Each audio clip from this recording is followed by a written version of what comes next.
À tout seigneur, tout honneur aux Journées francophones de radiologie 2018, nous recevons l'invité d'honneur de ces JFR 2018, Elias Zerhouni. Monsieur Zerhouni, c'est un grand plaisir et un honneur de vous recevoir parce que vous êtes un radiologue célèbre. Un radiologue, je dirais facilement, un radiologue mondialisé. Vous avez été notamment, ce qu'il faut savoir, ce que les Français et les radiologues, les jeunes radiologues doivent savoir, vous avez été le patron du NIH, qui est en fait le grand organisme de recherche national, public des États-Unis. Ce n'est pas rien. Qu'est-ce qui fait le NIH? Écoutez, le NIH, c'est l'agence essentielle aux États-Unis pour tous les développements en recherche biomédicale. Elle finance d'abord ses propres instituts, il y a 24 instituts, et aussi 300 000 chercheurs à travers les États-Unis et le monde, dans 3 000 universités, avec des grants de recherche qui permettent en fait le développement de toutes les avancées scientifiques aux États-Unis dans le domaine biomédical, où 90% des recherches sont financées et encouragées par le NIH. D'accord. Et vous l'avez dirigé de quand à quand? De 2002 à 2008. Oui. Alors, oui. C'était sous les présidences de qui? La présidence de George Bush. Et la confirmation, bien sûr, du Congrès, qui était à ce moment-là oui. Sous le Ted Kennedy. C'est quoi les autres agences connues là aux États-Unis? Donc il y a la FDA, c'est qui s'occupe des médicaments. Il y a la CDC qui s'occupe des maladies infectieuses, en fait, de la surveillance de santé publique. Et il y en a beaucoup d'autres. Mais alors, le NIH est quand même la plus grosse des agences de recherche. D'accord. Alors, vous êtes enseignant, vous êtes professeur au Johns Hopkins. À Johns Hopkins, oui. Oui. Alors, et là, vous aviez un service de radiologie, mais oui. Une spécialité particulière? Oui, moi j'ai commencé très tôt. Parlez-moi de vous, oui. Monsieur Zerhouni. Moi, je suis parti d'Algérie, j'avais 24 ans, mais j'étais très, très intéressé à ce qu'on appelle les sciences quantitatives en biologie. Donc j'étais formé en mathématiques, en physique. D'ailleurs, à Hopkins, je suis professeur non seulement de radiologie, mais d'ingénierie biomédicale. Et j'avais pensé à l'idée de marier les sciences physiques dures, les mathématiques, la physique, à la biologie. Et donc, je me retrouve avec une petite bourse d'études aux États-Unis, à Johns Hopkins. Pourquoi vous n'êtes pas venu en France? C'était une question de chance, quoi. C'est tout, une question d'opportunité. Il paraît que les Français s'en sont mordus les doigts. Non, je pense pas. Non. Bon, j'aime beaucoup la France. D'ailleurs, j'ai passé les 9 dernières années ici. D'accord, poursuivons. Non. Mais ce qu'il y a, c'était l'idée fondamentale qui m'a vraiment aidé, c'est d'avoir, sans le savoir, développé un nouveau système, une nouvelle manière de faire de la recherche en cassant les barrières entre les sciences physiques et les sciences biologiques et entre les disciplines différentes des unes et des autres, ce qui m'a permis de réussir dans ce que j'ai fait. Donc, la tomodensitométrie, les scanners, l'IRM, et d'amener des vues nouvelles. Et cette méthode-là, en fait, a été étendue à d'autres domaines. Et c'est ça qui m'a rendu connu aux États-Unis dans les domaines en dehors de la radiologie. Oui, alors, moi qui m'intéresse beaucoup à la cancérologie, oui. Vous êtes très connu en cancérologie. La raison était simple, c'est que j'étais un des premiers à avoir compris que la jonction de l'imagerie moderne, la quantification, essentiel, parce que moi, mes premiers travaux, c'était en fait d'essayer de définir une méthode non invasive de différenciation des tumeurs malignes et des tumeurs bénignes. Donc c'est pour ça que je suis connu en oncologie. Mais en fait, c'était mon travail de recherche, quand je suis devenu directeur des recherches de toute l'université, de marier à l'intérieur d'une discipline, l'oncologie, qui a été très réceptive, la génomique, l'imagerie moléculaire, l'imagerie corps entier, les données cliniques. Ça, c'était le premier effort d'optimisation des traitements des maladies cancéreuses aux États-Unis dans les centres intégrés de recherche oncologique. C'est ce que l'on appelle la médecine translationnelle. Je ne crois pas que vous l'ayez employé le terme. Parce que quand je parlais avec vous, avec Thomas Turz, qui nous a quittés cette année, il parlait souvent, évidemment, de médecine translationnelle et en particulier de ce que vous aviez fait. C'est vraiment un concept important. Ah oui, c'est le concept que j'ai porté quand j'étais directeur du NIH, qui a en fait poussé à réorganiser le NIH avec une nouvelle loi d'organisation du NIH qui est passée en 2006 et qu'on a fait passer, que j'étais directeur. Il y a des gens qui l'appellent la loi Zerhouni, mais ce qui était essentiel, c'était de comprendre que l'évolution des sciences était devenue telle qu'il fallait trouver une manière de de construire des ponts effectifs, efficaces, entre la science de base et la science médicale appliquée.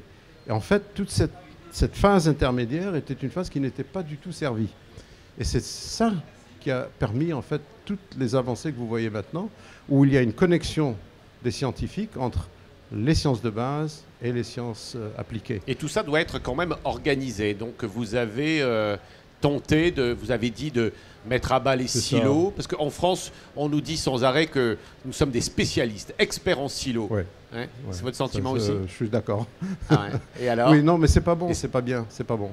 Et je sais qu'il y a des raisons historiques. À chaque fois, on crée une nouvelle organisation parce qu'on veut faire le plan cancer, le plan Alzheimer, le plan ceci, le plan cela. Et il y a une tendance de créer des organisations séparées. C'est une grande erreur parce que ça crée un manque de synergie et que je pense être contraire aux intérêts de la science actuelle, qui est beaucoup plus multidisciplinaire, qui est beaucoup plus complexe, qui demande en fait des connaissances énormes dans plusieurs domaines que personne ne peut vraiment dominer. Donc le concept de créer ce qu'on appelle des équipes scientifiques, c'est-à-dire la science en équipe. Oui, mais on reste quand même alors, je ne parle pas de la radiologie. Ah, oui. Non, mais on reste quand même cardiologue, cancérologue. Absolument, oui. Il faut connaître vos spécialités. Il faut pas être... Vous n'êtes pas contre la spécialisation ou l'hyperspécialisation? Non, c'est-à-dire que moi, ce que je dis, vous savez, dans la science, avant, on avait ce qu'on a dit des branches verticales, des I. On connaissait bien son domaine, mais on n'avait aucune connexion latérale. Et maintenant, le scientifique de maintenant doit être comme un T. Il doit être profond dans sa connaissance, mais avoir des points de contact et de connectivité avec ses collègues. Sinon, il ne peut pas réussir, et c'est un peu ça mon modèle, quoi. Oui. Alors moi qui suis un homme de communication médicale, peut-être comme un Z. Un peu, oui, non, zigzag, non. Non, pas zigzag, parce que Zeroni. Ouais. D'accord. Mais en tout cas, ce qui est important, effectivement, ce sont ces concepts de travail en commun, en coopération. Et alors, ça marche aux États-Unis, ça? C'est pour ça que les Américains sont si brillants? C'est une des raisons. Il y a aussi le système NIH qui force un peu ça, parce que c'est très difficile en fait d'avoir un grant si on ne montre pas dans son projet que tous les éléments nécessaires au succès du projet sont réunis. Donc ça vous force, parce que vous êtes revu par des scientifiques indépendants. Et puis s'ils voient par exemple qu'il y a un domaine physique ou d'information ou quelconque qui manque, vous n'avez pas de grant. Parfois avec des sciences humaines ou pas? Parfois, bien sûr. Ah oui. Pour les grands projets? Les sciences humaines sont exceptionnellement importantes, surtout que la plupart des maladies sont dues en fait, au comportement humain. Donc, une grande partie des maladies que l'on connaît, 50%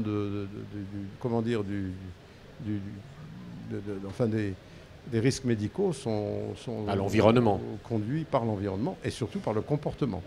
D'accord. Et avec la nouvelle administration, on ne va pas faire de politique, hein, rassurez-vous. Oui. Avec la nouvelle administration américaine, ça ne sera pas remis en cause, tout cela? Vous savez, il faut bien comprendre. Si vous ne comprenez pas le système américain, vous dites l'administration. En fait, aux États-Unis, il y a un partage des pouvoirs. Donc l'administration disait on va réduire les financements en recherche. Ce qui s'est passé, c'est exactement l'opposé, parce que le Congrès a fait exactement l'inverse de ce que le président voulait faire. Donc, et puis moi j'ai beaucoup agi là-dessus. D'ailleurs j'ai écrit des éditoriaux dans la presse en disant c'est une erreur stratégique. Pas maintenant, de réduire les dépenses de recherche dans tous les domaines. C'est une grande erreur parce que nous faisons face à des défis que nous n'avons pas encore surmontés. Donc, vous avez le sentiment qu'il vous a écouté ou entendu, le président Trump? Ah, mais c'est pas la question. La question c'est le Congrès. Parce qu'aux États-Unis, le budget et la politique, l'organisationnel des agences de recherche sont déterminés par le Congrès, pas par le président des États-Unis. Bon, donc on a échappé. C'est pas les affaires étrangères, les affaires militaires, tout ça peut-être. On parlerait des heures avec vous, mais en réalité, si on veut venir vous écouter, demain vous faites une grande conférence ici à l'Amphi, ce soir, à l'Amphi Bordeaux dans quelques minutes à 17h45, 18h45 sur les grandes tendances en imagerie médicale. Donc j'imagine que vous reviendrez sur ces sujets. En tout cas, merci d'être venu sur le plateau. Dernière question, Monsieur Zeroni, puisque vous êtes avec moi. Dernière question. Emmanuel me laisse la poser. Alors la France, comment ça marche? la recherche en France? Ben, écoutez, vous êtes moi, confiant, vous nous... Je trouve que les gens sont un peu trop négatifs. Ne soyez pas poli, que poli. Non, Dites la je ne suis vérité. pas poli. Je trouve qu'on pourrait faire mieux si on était plus intégré. Donc la fragmentation, je trouve que ça, c'est pas bien. Par contre, la qualité des chercheurs que je vois en individus est exceptionnelle. Et surtout, ce qu'il y a de bien, d'ailleurs, ce qu'on voit ici aujourd'hui, c'est que le mariage entre, par exemple, INRIA, l'informatique, le centre d'informatique, les centres de recherche sont bien faits. Par contre, c'est le suivi de ça, c'est l'étape prochaine où ça manque de support dans la phase translationnelle. Merci. Donc, très fort en base, très fort en application, un peu faible dans la translation. D'accord. Bon, le malade n'est pas tout à fait le malade. On peut être confiant sur l'avenir. Merci, Monsieur Zerouni, d'être venu nous voir sur le plateau télé des Journées francophones de radiologie et bonne conférence. Merci, Pascal.